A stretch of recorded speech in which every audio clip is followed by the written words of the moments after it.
Shalom semua, sekali lagi saya ucapkan shalom buat teman-teman semua.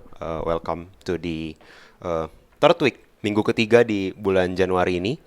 Kita masih berbicara soal identitas di tahun ini, berbicara soal identity di awal tahun ini, terutama di bulan pertama. We start with identity dan kita masih berbicara tentang identitas kita yang diberikan Tuhan sebagai orang percaya. Judul khotbah hari ini adalah disgrace gitu ya. Smart word, disgrace gitu ya. Jadi ini terutama mungkin buat setiap kamu yang ngerasa atau setiap kalian yang ngerasa, hidup kamu sejauh ini sudah merupakan disgrace, sebuah hal yang memalukan gitu, sebuah hal yang kayak kalau orang tahu kamu siapa kamu sebenarnya, itu kamu kayak I'm a wretched man gitu. Kalau kata Paulus gitu ya di Roma, dia bilang aku adalah manusia celaka gitu. Tapi Paulus nggak berhenti sampai di situ. Kita belajar juga dari hari ini yang akan kita lihat dari firman Tuhan atau kita gali dari firman Tuhan bahwa dia menemukan kasih karunia di tengah kecelakaannya dia. Dia melihat dirinya sebagai manusia celaka, tapi dia melihat betapa besar kasih karunia Tuhan yang mentransformasi kehidupan dia. Nah, 1 Korintus 5 ayat 17. 2 Korintus 5 ayat 17 bilang kayak gini. Paulus yang menulis, of course. Dia menulis, jadi siapa yang ada di dalam Kristus, ia adalah ciptaan baru. Yang lama sudah berlalu, sesungguhnya yang baru sudah datang. Kita sering banget dengar ayat ini, dan kita berpikir bahwa, kehidupan saya yang lama berlalu, saya adalah ciptaan baru, yang baru sudah datang. Iya, secara konsep kita ngerti, secara iman kita ngerti, secara doktrin kita ngerti, tapi secara praktis, secara emosional, apa sih artinya yang lama sudah berlalu, sesungguhnya yang baru sudah datang. Di sini Paulus bilang ke jemaat di Korintus, siapa yang ada di dalam Kristus, orang yang tinggal di dalam Kristus, dia adalah ciptaan yang baru. Dia adalah new creation, ada identitas yang baru yang diberikan buat orang-orang tersebut.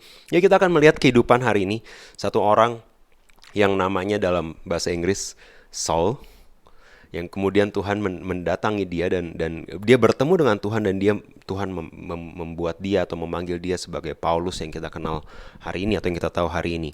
Jadi kita akan belajar dari Saulus hari ini, dari Paulus, Saul, bahasa nama aslinya Saul, dan perubahan dia dan transformasi kehidupannya dari orang yang begitu public enemy sampai believer's enemy lah, number one, sampai dia menjadi orang yang mentransformasi bukan cuma kehidupan dia tapi kehidupan banyak orang termasuk kita hari-hari ini. So, ada 3 bagian. Yang pertama adalah the past atau masa lalunya Paulus. Kalau ada satu orang yang hari ini kalau saya berpikir, lu pernah gak sih kayak kamu mau share di Komsel, kamu mau share di kantor, kamu dapat tugas buat di persekutuan kantor buat sharing. Terus kamu baru ingat, kamu kemarin baru ngegas gitu sama orang yang ada di persekutuan itu, kan kayak, aduh, gue belum say sorry tapi salah dia gitu kan. Tapi mau pelayanan, masa gue yang say sorry gitu, yang salah kan dia. You know, if you ever been in that kind of situation, terus kayak, kemarin habis marah-marah, kemarin habis gini hari, dan orang ini tahu, dan orang ini ada gitu pas saya sharing gitu ya, aduh, mateng deh. Terutama saya sering di posisi demikian. Tapi di kondisi apapun, pernah gak sih kamu ada di posisi kayak, saya mau jadi saksi Tuhan, tapi orang-orang ini tahu gitu jelek-jeleknya saya. Kemudian kalau saya coba saya analogikan di Alkitab, siapa yang pernah ada di posisi itu tapi dikali 100? Ada seorang yang namanya Paulus, bener gak sih? Sorry, sebelum dia ketemu Tuhan, kerjaan dia adalah mencuri, membunuh, dan membinasakan gak ya? Dia kerjaannya adalah menganiaya orang percaya. Bener ya? Kisah Rasul 9 berkata kayak gini, sementara itu hati Saulus masih berkobar-kobar untuk mengancam dan membunuh murid-murid Tuhan. Dia punya one goal in mind.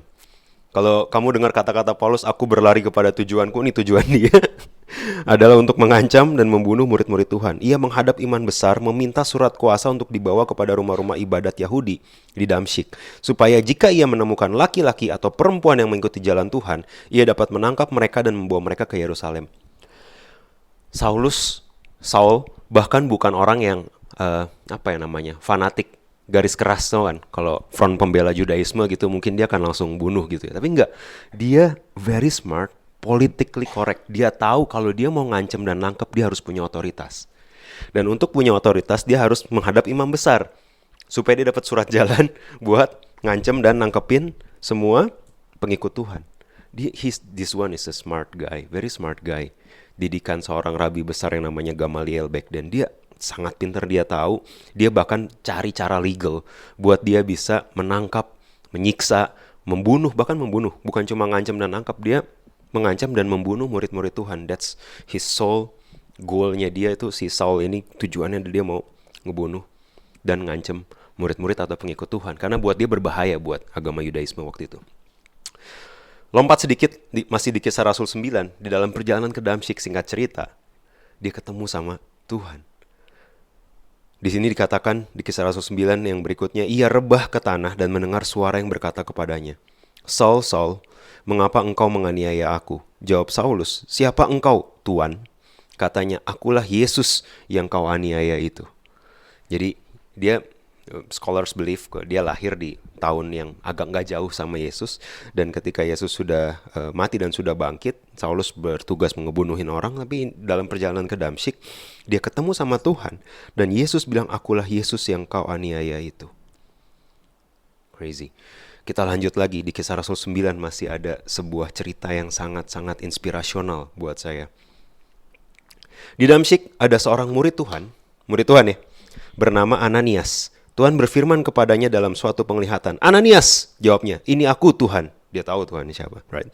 Firman Tuhan, bangkitlah dan pergilah ke jalan yang bernama Jalan Lurus, dan carilah di rumah Yudas seorang dari Tarsus, seorang yang bernama Saulus. Saulus sedang berdoa dan dalam suatu penglihatan ia melihat bahwa seorang yang bernama Ananias, kamu, masuk ke dalam dan menumpangkan tangan ke atasnya supaya ia dapat melihat lagi. Jadi Tuhan lagi kasih tahu sama Ananias, kamu pergi ke jalan lurus, datang ke ke rumah yang namanya rumah Yudas di Tarsus. Kemudian di sana ada seorang yang namanya Saulus, dia sudah nungguin kamu, gitu ya. Kamu tumpangin tangan supaya dia bisa melihat. Jawab Ananias apa? Tuhan, dari banyak orang telah ku dengar tentang orang itu, betapa banyaknya kejahatan yang dilakukannya terhadap orang-orang kudusmu di Yerusalem. Lagi pula di sini dia memperoleh kuasa dari imam kepala untuk menangkap semua orang yang memanggil namamu. Jawaban yang logikal, bukan? Dia bilang, Tuhan nggak salah, Saulus yang itu dead Saul, atau ada yang lain yang namanya Saulus juga. Enggak, dead Saul kata Tuhan. Datang ke sana, tumpangin tangan. Tetapi firman Tuhan kepadanya, chill. Pergilah sebab orang ini adalah alat pilihan bagiku untuk memberitakan namaku di hadapan bangsa-bangsa lain serta raja-raja dan orang-orang Israel. Aku sendiri akan menunjukkan kepadanya betapa banyak penderitaan yang harus ia tanggung oleh karena namaku. Saya cuma bacain ayatnya sampai sini. Tapi kamu kebayang gak sih kalau kamu ada di posisi Ananias? Hari-hari ini kita mengenal satu culture yang namanya cancel culture, bener gak sih? Kalau ada nih satu orang nih, ada pernah lihat kan siapa James Gunn, is it? Dia punya tweet dari tahun 2012 or something, yang kemudian ketika dia mulai dengan Guardian of Galaxy-nya, kalau nggak tahu nggak apa-apa, tapi karena ada satu tweet yang kayaknya homofobik kalau nggak salah, dia langsung di cancel, langsung kayak udah nggak usah diterusin, terus dia pindah ke DC. Itu cuma salah satu contoh, tapi kita hidup di zaman cancel culture. Ada seorang senior pastors dari gereja internasional yang kamu mungkin udah dengar juga. Karena satu kesalahannya, semua kayak mengecam dia dan langsung di cancel, semua pelayanannya di cancel. In the past, waktu saya masih di awal pelayanan, yang namanya forgot his name, dari Mars Hill Church. Itu kayak sama pelayan Tuhan, dan karena dia katanya terlalu maskulin dan terlalu tidak feminisme, dan dia mulai di cancel juga. Dan dia banyak harassment gender dan lain sebagainya, di cancel. Pastor yang Carl Lentz di cancel, kemudian Brian Houston, banyak di Indonesia juga banyak. Kalau kamu cari kayak topik paling hot adalah, kamu tahu nggak pastor ini dari GBI ini ternyata dia begini, dia tuh sebenarnya sama istrinya begini dan istrinya begini. We are in the cancel culture. Mau di gereja, di Twitter sama di gereja sama pedesnya gitu kalau kamu dengerin perkataan-perkataannya. Netizen sama Citizen of Heaven gitu, entah kenapa perkataannya mirip dan sama kasar, dan mereka dan kita, saya bisa bilang, hidup dalam cancel culture. Dimana cancel culture yang hari-hari ini apa sih? Tidak ada pengampunan. Betul? Mau dia sebagus apapun pelayanannya, mau dia sudah bertobat atau belum, mau dia habis itu eh, habis itu posisinya seperti apa, no, we cancel them. Kita reject orang-orang yang berdosa ini, tidak ada pengampunan. Kedua, cancel culture itu apa? Permanent consequence for temporary mistake. Penghukuman permanen untuk kesalahan yang sementara. Beberapa orang yang saya sebut tadi, do we care mereka udah bertobat atau belum? Banyak kan enggak kan? Kita lebih semangat dengan sensasinya, bener gak? Kita lebih semangat dengan bisa ya, gila pelayanan lo pedah. Kita lebih suka sama yang kayak gitu-gitu dibanding apakah mereka udah bertobat atau belum. Do you know mereka sebenarnya udah bertobat atau mereka sebenarnya Tuhan bawa melalui lembah yang kelam dan Tuhan sudah tinggikan. You don't know when we don't care. As a generation yang sekarang kita lebih suka we cancel those people. Wah tuh nggak bener. Percuma lah gereja, percuma pelayanan, udah jauh ini ya, nggak usah gereja-gereja lagi lah ya. Hamba Tuhannya aja kayak gitu. We really love cancel culture. Penghukuman permanen untuk kesalahan manusia dan kesalahan yang sementara. Yang ketiga, mentalitas mob. Mentalitas mob tuh apa ya bahasa Indonesianya ya? MOB tuh apa bahasa Indonesianya ya? Masa. Masa. Pokoknya semangat perajaman bersama, ngerti gak ya? Perajaman tahu, merajam batu tahu. Kenapa Yesus bilang yang tidak berdosa silakan timpuk duluan? Karena Yesus lagi cancel mob mentality. Kamu tahu gak sih siapa yang nge-cancel orang yang saya sebut tadi? Nggak tahu kan? Karena di Twitter atau di Instagram tuh kayak semua orang komen, bener gak sih?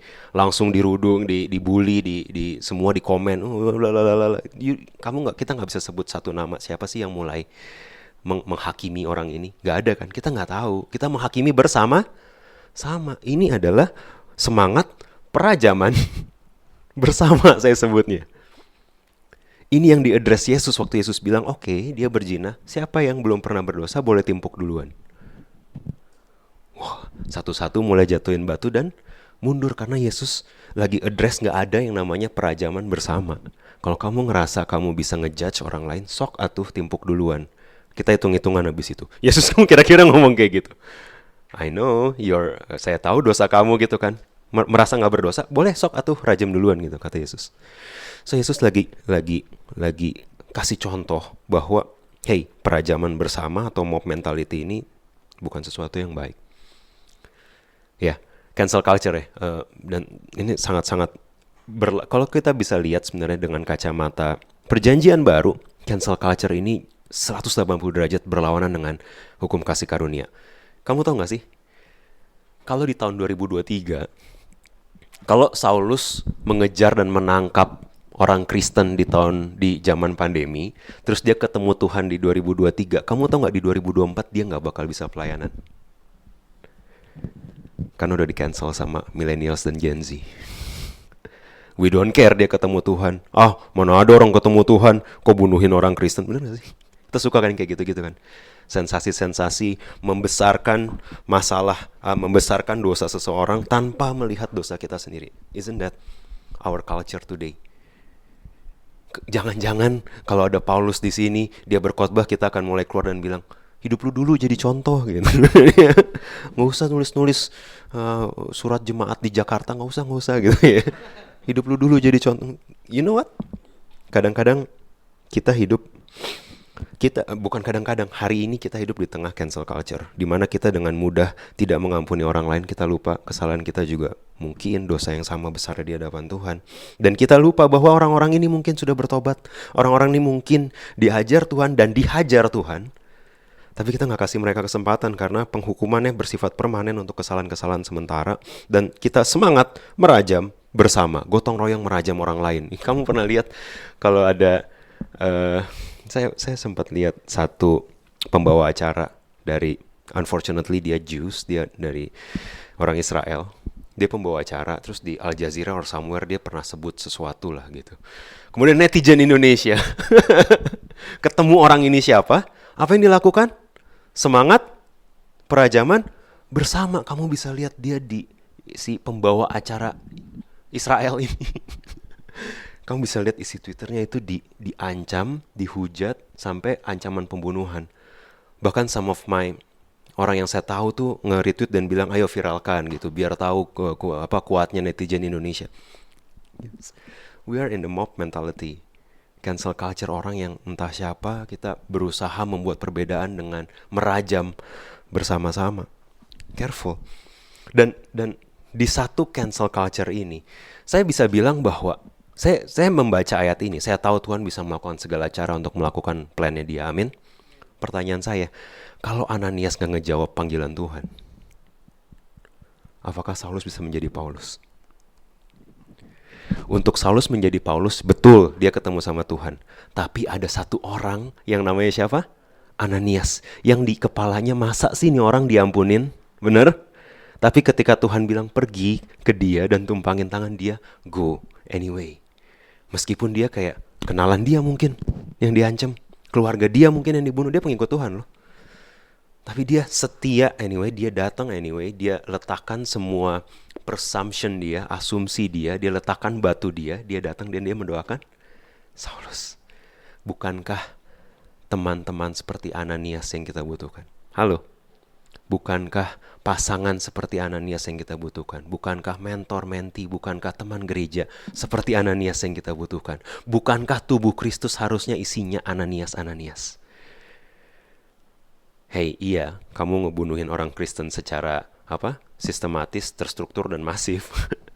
Tapi saya memilih, tapi karena Tuhan yang suruh saya akan memilih untuk mendoakan kamu. Kita perlu lebih banyak Ananias di komunitas kita. Kita perlu lebih banyak Ananias di kehidupan kita. Kamu jangan-jangan bisa menjadi Ananias untuk orang lain. Sadar gak sih kita bahwa perkataan dan tindakanmu menentukan hancur atau pulihnya identitas seseorang. Iya, Tuhan sudah memberikan dia identitas yang baru, tapi tahu gak orang-orang yang terdekat sama kamu, hancurnya identitas mereka atau pulihnya identitas mereka sangat ditentukan perkataan dan tindakan kamu. Imagine kalau Saulus hari itu udah buta, ngumpet gitu ya. Buta itu kesempatan buat dihajar balik gak sih? Sorry. Kan dia biasa ngancem dan menyiksa orang percaya kan. Ini lagi buta sendirian gitu kan. Kesempatan digebukin dikit gak sih? No, tapi perkataan dan tindakan Ananias justru exactly yang Tuhan suruh. Dia doain, dia menumpangkan tangan, dan dia mendoakan Saulus yang kemudian menjadi Paulus. Sadar gak? Perkataan dan tindakanmu menentukan hancur atau pulihnya identitas seseorang. Koko cici kamu, adik kamu, papa mama kamu, suami kamu, istri kamu, identitas mereka apakah dibangun di atas dasar yang benar meskipun Tuhan sudah menebus mereka, atau hancur? Itu ditentukan oleh sikap, perkataan, dan tindakan kamu juga. Makanya Makanya di Ibrani 10 ayat 24 sampai 25 saya bacain aja. Ibrani 10 ayatnya yang ke-24 dan 25 bilang kayak gini. Saya bacain bahasa Inggrisnya, ESV. And let us consider how to stir up one another to love and good works, not neglecting to meet together, as is the habit of some, but encouraging one another, and all the more as you see the day drawing near. Bukankah kita harusnya saling membangun satu sama lain dalam kasih dan dalam pekerjaan baik? Paulus menulis demikian. See? Oke, Paulus, enak dong ya. Udah ngancem, ngebunuh gitu ya. Tapi kayak dikasih free gift gitu ya, dikasih golden pass sama Tuhan. Terus diampunin gitu aja. Apa kabar saudara gua yang udah keburu disiksa sama dia, keburu mati gitu kan ya. Hey, kamu tahu gak? Paulus, kalau kamu baca surat-suratnya sampai akhir hidupnya, dia gak pernah lupa apa yang dia lakukan. Dia gak pernah lupa. 1 Timotius 1 ayat 13 sampai, dia gak bilang kayak, Tuhan sudah menebus aku, itu dulu adalah manusia lamaku, aku udah gak ingat dosa-dosaku yang lama, aku adalah ciptaan baru. Enggak, dia masih ingat dan dia masih diserang terus loh. 1 Timotius dia masih nulis, aku yang tadinya seorang penghujat dan seorang penganiaya dan seorang yang ganas, tetapi telah dikasihaninya karena semuanya itu telah kulakukan tanpa pengetahuan, yaitu di luar iman. Malah anugerah Tuhan, grace, kita telah dikaruniakan dengan limpahnya kepadaku dengan iman dan kasih dalam Kristus Yesus. Perkataan ini benar dan patut diterima sepenuhnya.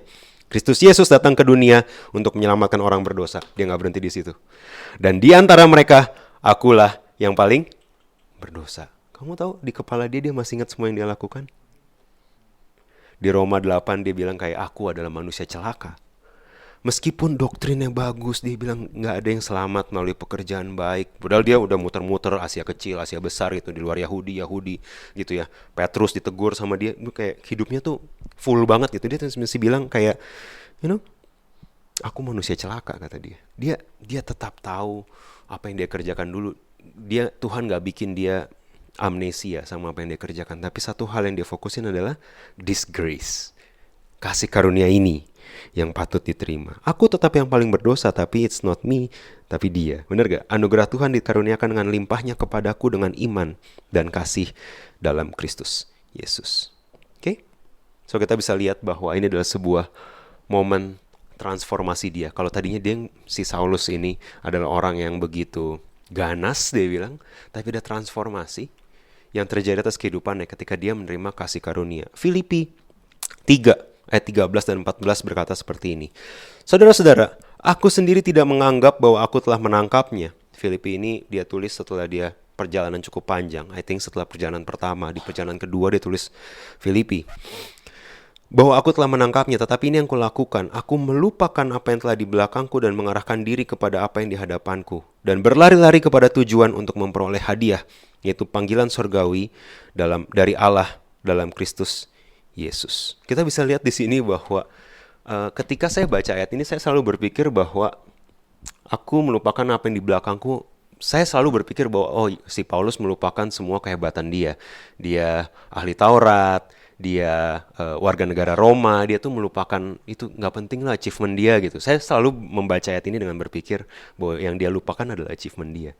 Tapi tahu nggak, yang dia berusaha lupakan bukan cuma achievement dia.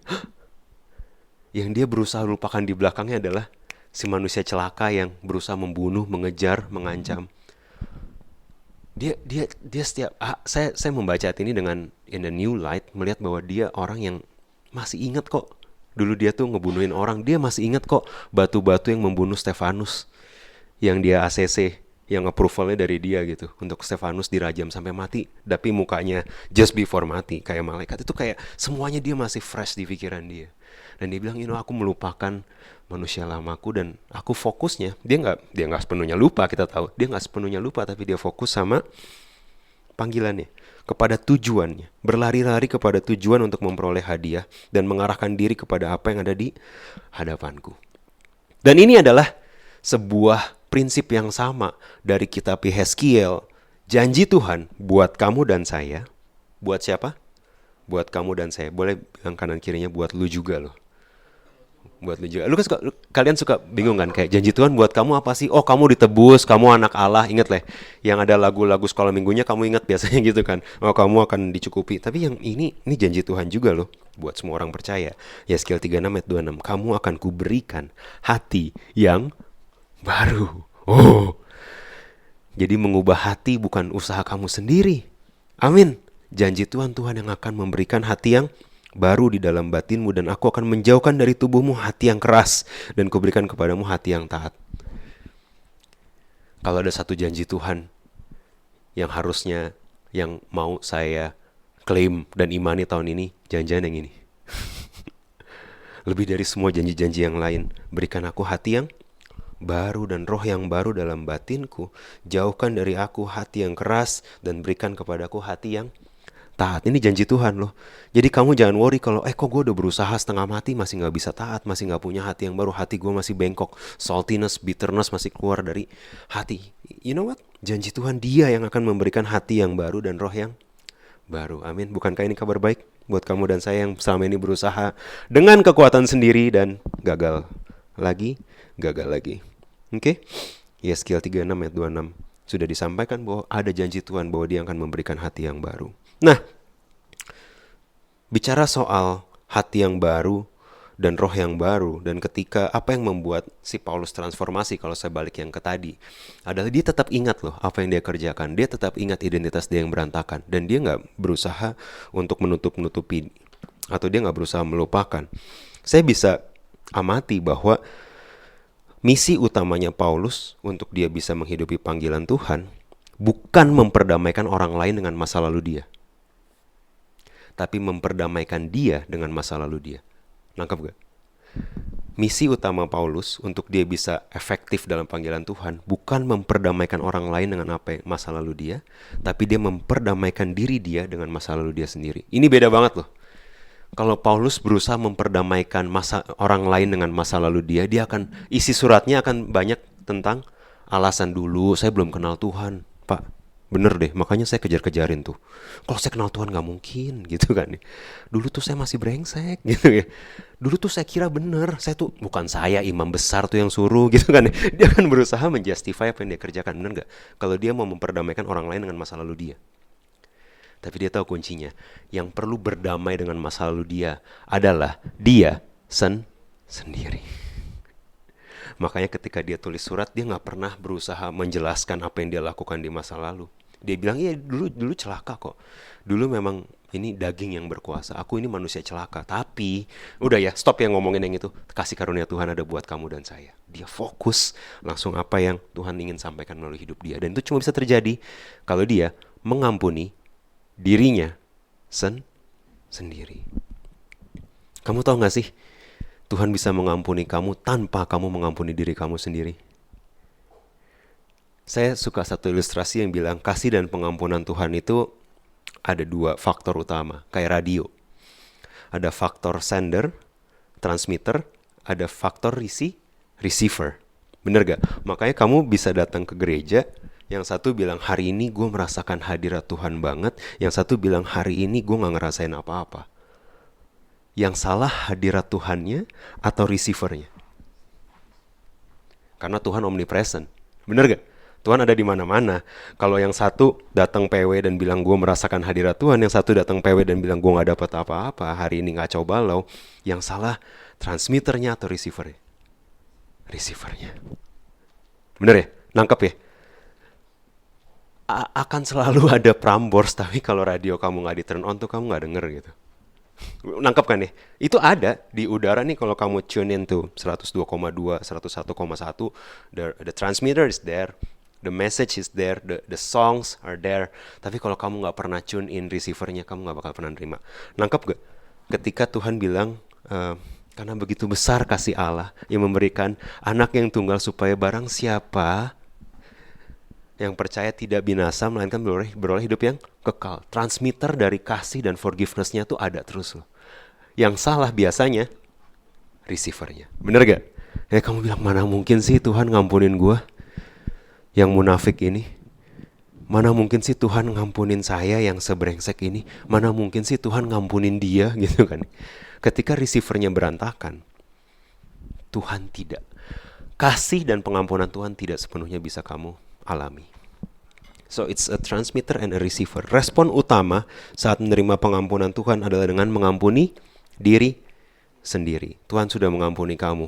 Oh, tapi saya gini, tapi saya gitu. Hey, kita udah dengar 2 weeks ago or 1 week ago. Is that 1 week ago? Bahwa Petrus bahkan sebelum dia melakukan banyak hal yang luar biasa hebat, Tuhan sudah bilang, kamu di atas batu karang ini aku akan mendirikan gerejaku. Tuhan sudah memberikan identitas di luar space and time-nya Petrus. Petrus masih akan menyangkal Tuhan. Petrus masih akan sosokan pakai pedang terus potong-potong kuping. Tapi di luar space and time Tuhan memberikan identitas yang baru buat dia. The same thing. Ketika Tuhan bilang Tuhan mengampuni kamu, dia gak lagi ngampunin kamu di dosa sebelum kamu SMP pas kamu terima Tuhan. Tapi karena dia di luar space and time, dosa kamu dari awal sampai akhir dia sudah lihat. Dan dia sudah putuskan untuk mengampuni. I hope beberapa di antara kamu dengerin sebagai very good news. Bukan good news untuk terus berdosa, you get me wrong. Good news bahwa hey, saya punya Tuhan yang sudah mengampuni saya. So perhaps I can forgive myself. Very good. Yang pertama ya. Yang kedua, mengampuni diri adalah langkah pertama untuk pemulihan dan move on dan melanjutkan hidup. So mengampuni diri sendiri adalah langkah pertama untuk bisa move on dan bisa melanjutkan hidup. Sejauh timur dari barat, Mazmur 103 bilang apa? Engkau membuang dosaku, tiada kau ingat lagi pelanggaranku. Benar gak sih? Kalau Yesus saja sudah membuang jauh dosa-dosa kamu, why kita membiarkan pendakwaan iblis terus hidup di kepala kita? Kalau dosanya aja di hadapan Tuhan udah gak ada gitu. Oke? Yang ketiga, mengampuni diri bukan membenarkan diri, tetapi memilih untuk lebih meresponi dan fokus sama kasih karunia Tuhan. Saya ulang. Mengampuni diri bukan membenarkan diri. Nggak ada satupun ayat di mana Paulus berusaha justify apa yang dia lakukan in the past. Si Paulus nih, nggak ada satu ayat pun di mana dia berusaha bilang kayak, dulu gue nggak salah, dulu gue tuh emang masih cupu, tapi sebenarnya maksud gue baik. Gitu kan, nggak pernah. Dia nggak pernah berusaha membenarkan diri. Karena mengampuni diri itu bukan membenarkan diri.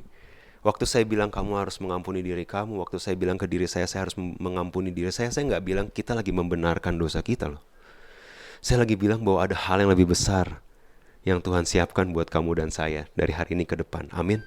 Dan ini yang membawa transformasi dalam kehidupan kamu. Bukan dosa kamu, tapi kasih karunia Tuhan.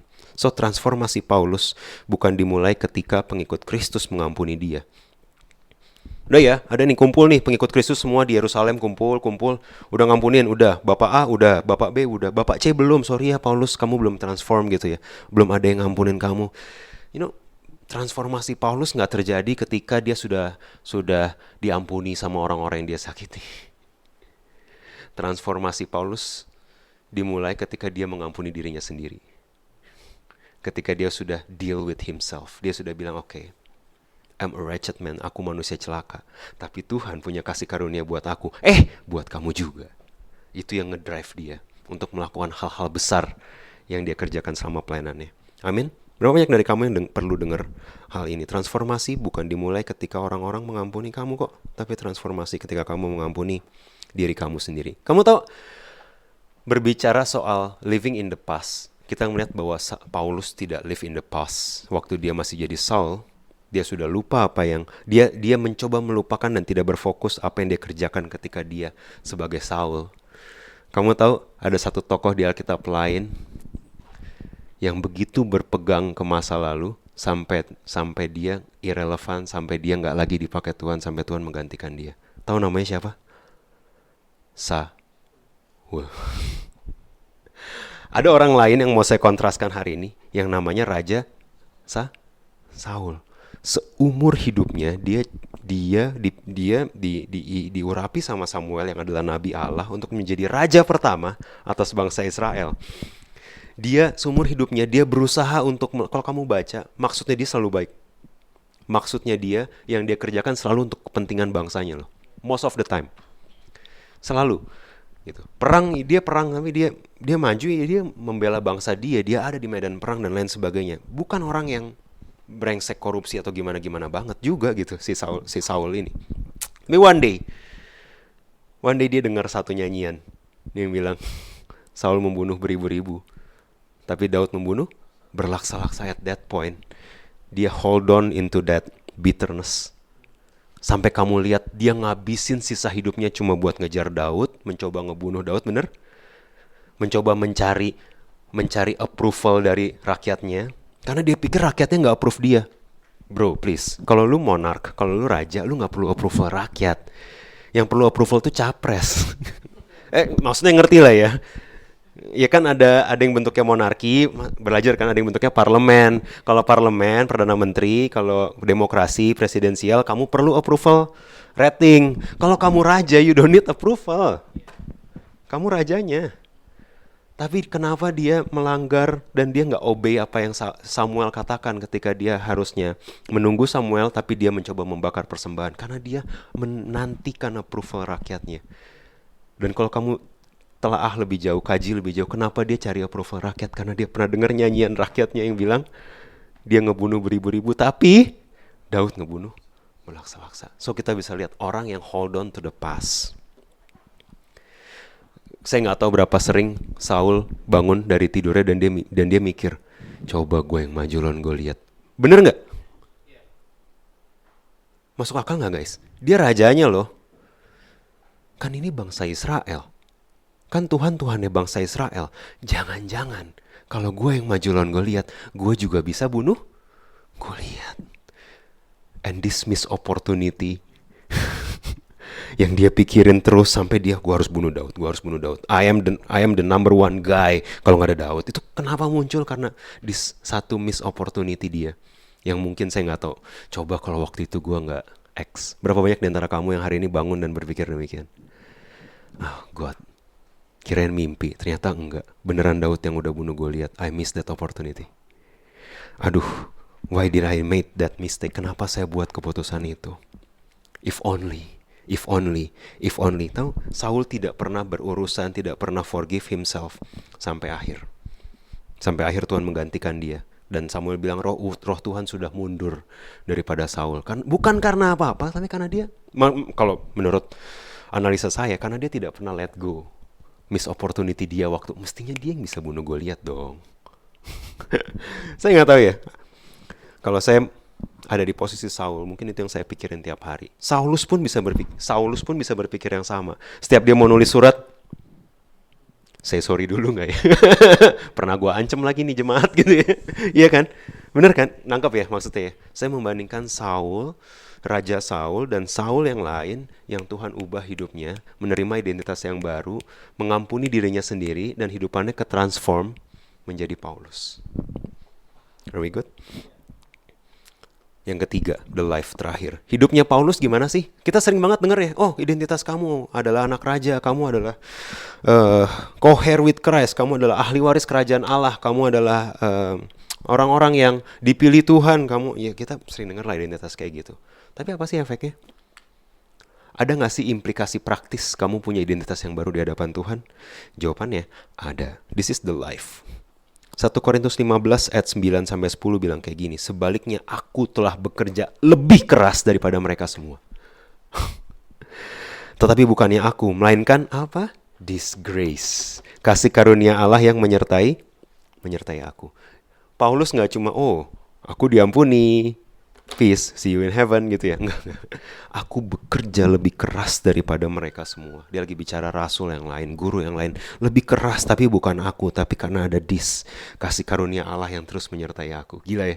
Orang yang hidupnya penuh disgrace, dia sampai bilang disgrace yang menyertai aku. Gila ya. Hidupnya Paulus ketransform ketika dia tahu kasih karunia Allah terus menyertai dia. Dan apakah itu bikin dia leha-leha? Apakah itu bikin dia kayak, oh, kalau ada apa-apa tanya saya ya, saya lumayan ngerti kok soal Taurat gitu ya. Saya murid Gamaliel, ini sertifikatnya, ini hubungi saya gitu ya, saya tinggal di Roma. Dia bisa kayak gitu loh. Dia bisa menghidupi kehidupan yang lebih nyaman, quote unquote, bener gak? Karena dia punya sertifikat, dia warga negara Roma, dia bisa live dia artisan pembuat tenda by the way. Jadi tenda seri gitu ya, karena artisan, sorry ya tau lah kayak gitu ya, karena dia artisan pembuat tenda, jadi apa, tenda seri gitu ya. Dia have his life well planned, bisa, dia punya kemampuan, dia punya ability, but no, dia bilang aku bekerja lebih keras untuk menyampaikan kasih karunia ini kepada semua orang. Saya bisa bilang bahwa identitas kamu yang baru di dalam Tuhan bukan cuma sekedar ganti pronouns kamu dari he, him atau apa gitu. Bukan cuma soal ganti pronouns. Identitas yang baru bukan cuma soal kamu dipanggil siapa. Identitas yang baru kelihatan dari kehidupan kamu. How you live your life itu kelihatan transform ketika identitas kamu baru. Yang tadinya kita yang cuma mungkin, oh gereja mana yang bikin saya paling bertumbuh. Ketika identitas kamu transform, kamu gak lagi fokus di mengejar pertumbuhan aja, kamu fokus di membagikan hidup kamu kepada saudara seiman. Energi, pikiran, doa, pelayanan. Kamu punya karunia apa? Udah pelayanan belum? Kenapa gak pelayanan? Pelayanan. Membagikan hidup kamu kepada saudara seiman. Then you see, saya bertumbuh ketika saya membagikan hidup saya. Ada sesuatu yang tidak masuk akal. Semakin banyak saya bagikan energi saya, semakin banyak saya bagikan waktu saya, semakin banyak saya bagikan fokus saya, kok saya semakin bertumbuh. Mirip apa? Mirip 5 roti 2 ikan yang kok dibagikan malah cukup. Kalau nggak dibagi kok kurang. Pas dibagi malah cukup. The same thing. Ketika kamu datang ke gereja hanya untuk menunggu 5 roti 2 ikan dari saya, you're bound to be disappointed. Tapi kalau kamu ke gereja, kalau kamu tertanam, kamu mencari komunitas dan hidup kamu, membagikan hidup kamu. Tujuannya kamu membagikan hidup. Kamu melihat hidup kamu bertumbuh. Amin. Kedua, membangun keluarga yang kuat, membangun relationship yang kuat. atau mengerjakan dasar iman dan kasih dalam keluarga. It's two different things. Satu, pokoknya keluarga saya terlihat baik. Kayak Saul. Dia pengen banget keluarganya, pemerintahan dia tuh diingat sebagai sesuatu yang baik. Tapi dia nggak punya hubungan yang gimana-gimana banget sama Yonatan. Ada Daud sebagai suksesornya, malah dia kejarin buat bunuh. Dia nggak membangun sebuah dasar yang kuat. Ya, kebalikan sama Paulus. Kamu tahu Paulus might not be the best preacher. Mungkin dia bukan best preacher. Dia bilang kalau Apolos, aku menanam, Apolos menyiram, Tuhan yang memberi pertumbuhan. Mungkin ada preacher yang lebih baik yang datang kemana-mana dan preach dan bagus. Dia nggak banyak preaching, dia banyak refleksi, dia banyak tulis surat. Satu hal yang nggak kelihatan, tulis surat nggak kelihatan ya di zaman itu ya. Dia nggak nge-tweet, dia tulis surat terus dikirim, nggak ada yang lihat kecuali yang nerima gitu ya. Dia mengerjakan sesuatu yang nggak kelihatan, mengerjakan dasar-dasarnya. Dia membangun 2 orang, satu namanya Timotius, satu namanya Titus. Nggak ada, bukan orang yang keren, bukan pemerintah. Bahkan Lukas masih mempresent cerita ini, kisah Rasul dan Lukas ke Theophilus, pejabat. Paulus, a bit no one. Dia mentoring orang yang nggak terkenal, yang namanya Timotius, yang masih sangat muda. Yang dia bangun adalah dasar-dasarnya terus. Bukankah demikian juga dalam kamu yang sudah berumah tangga dan berkeluarga, atau kamu yang dalam relationship? Daripada mengejar relationship apa yang dilihat orang, coba kerjakan dasar imannya, dasar kasihnya, itu yang harus dibangun. Amin. Yang ketiga, pencapaian dan pengakuan profesional. Ketika kita ke-transform hidupnya dengan identitas yang baru, kita nggak lagi cuma mengejar pencapaian dan pengakuan profesional, tapi kita menghidupi etika kerajaan Allah dan menjadi saksi. Saya suka dengan bahasa etika kerajaan Allah. Kamu tahu bahwa hampir sebagian besar etika kerja itu munculnya dari gerakan Protestanisme. Ketika di Jerman, back then, Luther membuat suatu terobosan baru bahwa Alkitab for everyone, bahwa semua orang harusnya punya akses terhadap kebenaran firman Tuhan dan bisa baca Alkitabnya masing-masing. Di waktu-waktu itu ada sesuatu yang berubah dari orang-orang Kristen. Mereka yang tadinya hidupnya malas, kerjanya tiba-tiba rajin. For real. Mereka yang tadinya kalau nggak ada yang lihat, ngapain? Bener gak? Tiba-tiba bertanggung jawab. Seolah-olah mereka mengerjakan seperti untuk Tuhan dan bukan untuk manusia. Kamu tahu etika-etika kerja yang baik itu muncul awalnya dari orang Kristen. Kalau bos kamu ngelihat absensi kamu,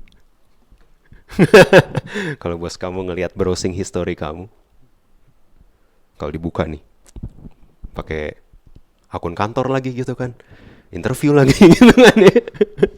Interview pakai wifi kantor tuh kan udah ini ya, menerjang semua etika yang ada gitu. Kamu tahu kalau hidup kamu di scrutinize hari ini, apakah kalau pekerjaan kamu di kantor, sebagian besar dari kamu bekerja, beberapa dari kamu bisnis, kalau bisnis kamu, pekerjaan kamu di scrutinize, apakah kamu punya etika orang Kristen? Etika melakukan pekerjaan baik sebagai panggilan, bukan cuma sebagai ajang cari duit. Amin. Menghidupi etika kerajaan Allah dan menjadi saksi. Kalau bisa dibilang hidup Paulus kayak apa sih? Kayak I know Paulus. Hidupnya kayak apa? Saya mau highlight, kalau in case kamu lupa. Apa sih yang Paulus lakukan setelah hidupnya ke-transform tadi? Satu, dia yang membawa Injil keluar dari bangsa Yahudi. Karena rasul-rasul kayak Petrus, Yohanes itu banyakan mereka berusaha meyakini atau berusaha mereka berusaha meyakinkan orang Yahudi bahwa hey, Mesias tuh guru saya, bener kan? Makanya bahasanya Matius yang sering dibawa Petrus tuh surat yang sering ditulis atau sering dibawa Petrus mungkin adalah surat-surat atau kesaksian-kesaksian Matius. Kalau kamu lihat di situ bahasanya adalah bahasa untuk orang Yahudi. Tapi si Paulus membawa Injil ini keluar bangsa Yahudi. Hey, ada Mesias dari bangsa Yahudi dan dia mati buat kamu. Kamu menyembah Allah yang tidak kamu kenal. Aku membawa satu Allah yang mau mengenal kamu dan bisa kamu kenal. Gila ya. Dia membawa Injil keluar dari bangsa Yahudi. Dia membuat dasar pemikiran dan doktrin Kristen. Kamu kalau cari keselamatan itu oleh karena iman. dan kasih karunia bukan karena pekerjaan atau ketaatan saja, tapi lebih karena iman dan kasih karunia dari Allah, maka kamu selamat. Kamu gak bakal ketemu di luar suratnya Paulus. Maksudnya kamu ketemu dikit-dikit, tapi yang paling ngehajar paling banyak doktrin itu siapa? Paulus. Dia yang membuat landasan doktrin bahwa keselamatan itu karena iman kok. Gak ada seorang pun di antara kita yang cukup enough untuk bisa memperoleh keselamatan kamu sendiri. Itu doktrinnya yang dia tulis secara gamblang. Kerangka gereja mula-mula, gimana caranya gereja itu ngapain, apa yang dilakukan gereja, itu dia yang bikin. Gila gak sih?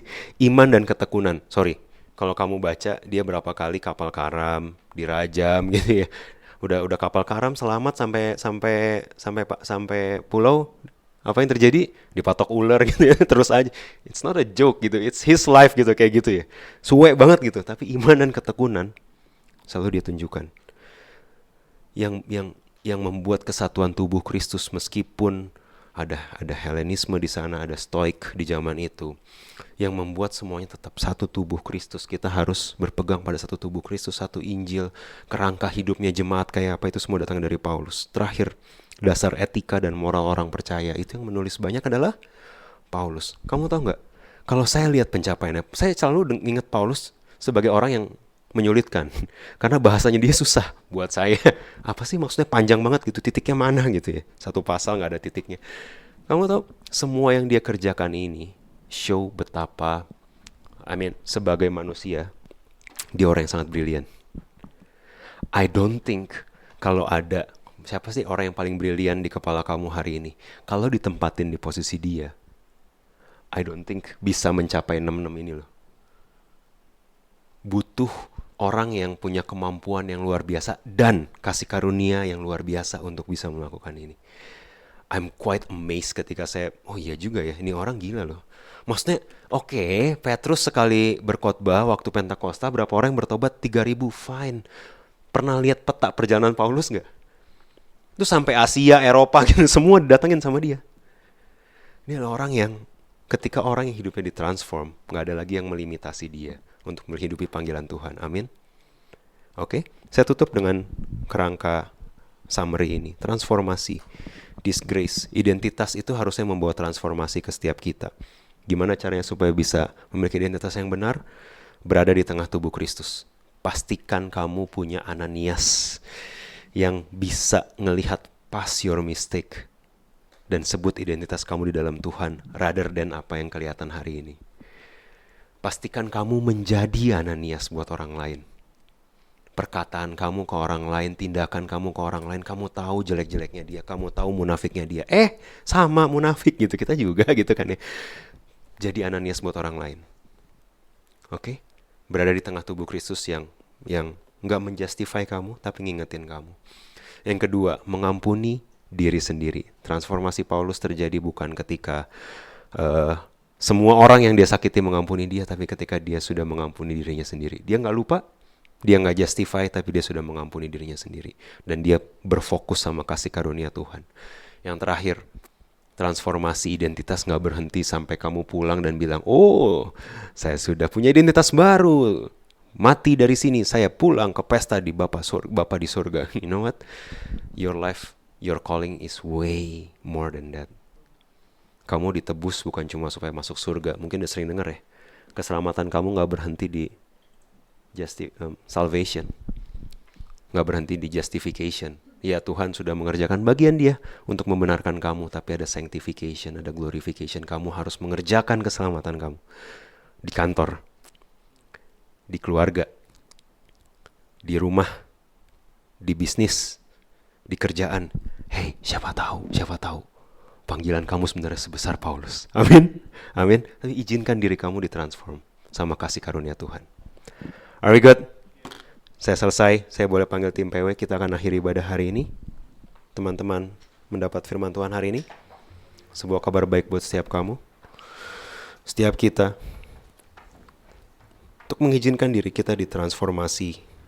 Identitas kita ditransformasi. Identitas kita bukan lagi siapa kita, apa yang kita lakukan, kesalahan kita di masa lalu. Identitas kamu adalah berasal dari Tuhan dan kasih karunia-Nya yang ada sama kamu setiap hari.